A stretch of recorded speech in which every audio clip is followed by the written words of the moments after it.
Hey guys, it's me, Hellhound, and welcome to my Midnight Spookshow Creature Feature Shockathon and Screamo-Vision.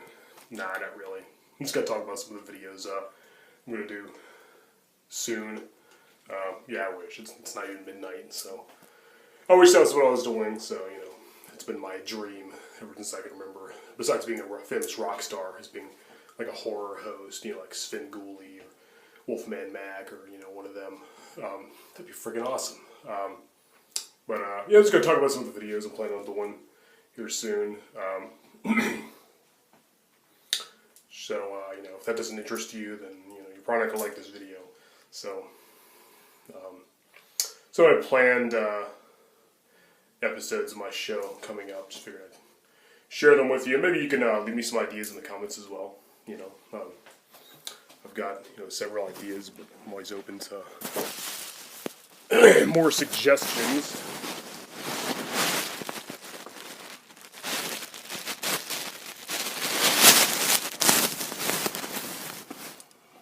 So, yeah, first I'm thinking about doing a book review of the Jason vs. Leatherface comic book series, which only consists of 3 issues.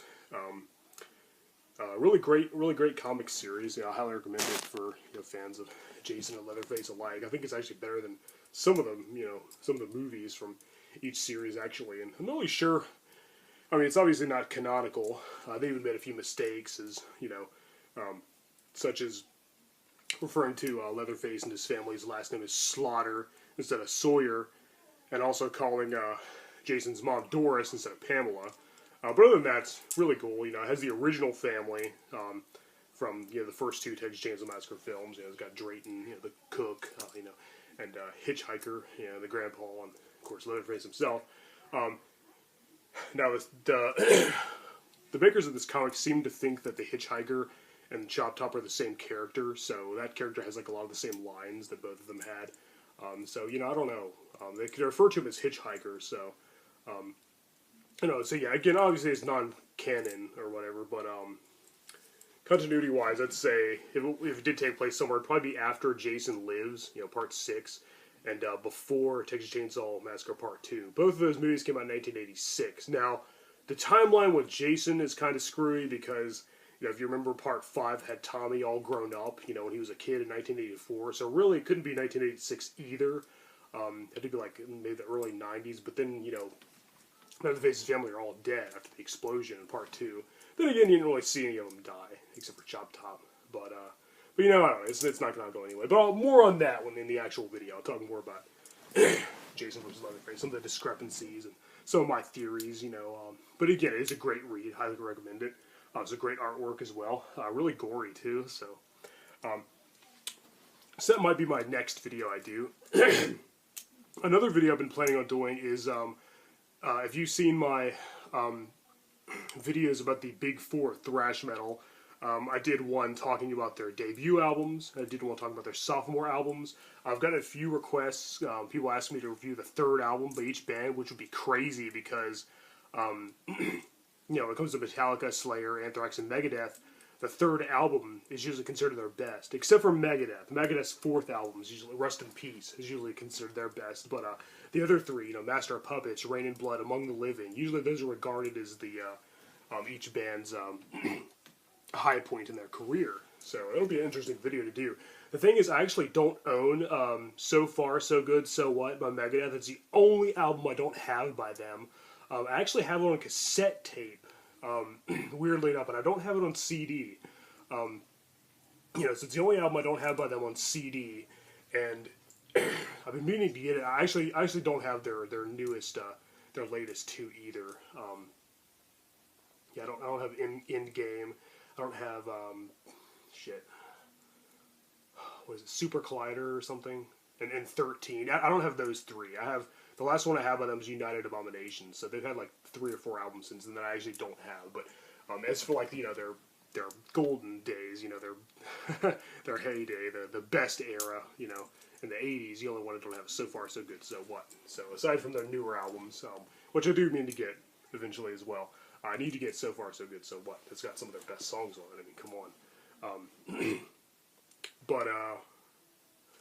But yeah, so I'm probably going to do a part 3 of my big 4 thrash metal bands discussion videos. It'll, be talking about the third album from each band.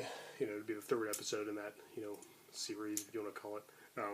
So I think it'll make for definitely make for an interesting discussion. I won't reveal which album's my favorite yet, so I'll save that for the video. And another video I want to do is Herschell Gordon Lewis appreciation. Or maybe like a ranking video of all his movies, or maybe just all his horror films, that is, or maybe just like just talking about like my favorite movies from him. Maybe a top 10 Herschell Gordon Lewis movies list. I mean, he's the godfather of gore. He was one of my heroes. Sadly, he passed away last year, but his legacy will live on. I mean, he's got a really sick sense of humor, which I appreciate. I love his movies. I know a lot of them are kind of cheesy and kind of silly. They're they're very dated too. Most of the best ones came out in the '60s and early '70s. I think the last one he did, back in those days was Gore Girls in 1972, and they didn't do another movie for 30 years. And what he did, Blood Feast 2, All You Can Eat. But the original Blood Feast from 1963 is known as the first splatter film. So definitely be talking about that. Blood Feast and 2000 Maniacs, Color Me Blood Red, Taste of Blood, Something Weird, She Devils on Wheels, Scum of the Earth, just so many great movies to talk about there. So I'm actually gonna get the box set, that big box set. I think it's called Feast, Herschell Gordon Lewis Feast. Got a picture of him on the cover, like drinking a spoon, like some kind of blood or something. Get that big ass box set, collector's. It doesn't have all his movies, but I think it has all his horror films and most of his more well-known stuff. Also, Wizard of Gore, it might be the one he's most known for, aside from Blood Feast. But yeah, he's considered the godfather of gore for a reason. So I definitely want to do some kind of tribute to Herschell Gordon Lewis, for sure. But yeah, there's quite a few other ideas I've been having floating around, but those are the main 3. Jason vs. Leatherface, comic book review, a part 3 of my big 4 thrash metal discussion, their third albums, and a Herschell Gordon Lewis tribute. Maybe I'll even do a review for each of his movies. Well, not all of them, but most of the horror ones. For like each get their own video. Definitely, man was a genius. He was ahead of his time too. I think he pretty much pioneered that genre. I mean, he's definitely had a huge influence on horror. I think it was actually George A. Romero, who's famous for the Dead movies, Night of the Living Dead, Dawn of the Dead, all that, who said that he wanted to create like a cinema version, like he wanted to take like those EC horror comics of the 50s, like Tales from the Crypt, Vault of Horror, Haunt of Fear, Creepy, Eerie, Ghostly Tales from the Haunted House, House of Mystery, all that, and he wanted to put them in movie format. And I think that's like you can definitely tell Creepshow. He directed Creepshow. That had a huge that was hugely influenced by those horror comics, and he wanted to make them like into film. And so I kind of feel like Herschell Gordon Lewis kind of did something similar, sort of, except obviously his were more bloodier and more gruesome, for sure, probably than any comic, especially from around that time. But yeah, so yeah, there's a few of the ideas I've got that I want to do. If you guys have any more ideas, things I can do, definitely let me know. There's another few of them. There's several movies I've still been meaning to review. Just so many. I get requests all the time, and there's just so many that I've been meaning to do, just haven't got around to yet.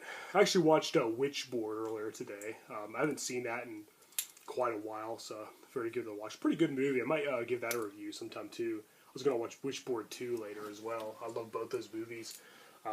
Witchboard 3 isn't that great. Kevin S. Tenney didn't even direct it. He's one of my favorite directors too. He did Night of the Demons, so that goes without saying. But yeah, I never cared for part 3, but I'll probably review the first 2. They're pretty good. Especially the first one. I think it's pretty unique and definitely an interesting concept. I think a Ouija board should be used more in horror, and not like that dumbass PG-13 crap fest that came out in 2014 either. avoid that train wreck. I'm talking about horror movies that have balls to them, not, you know, pussy diet horror films. This is poser movies as far as I'm concerned. But yeah, those are some of my ideas for upcoming videos. Let me know what you guys think, and good talking with you. Until next time.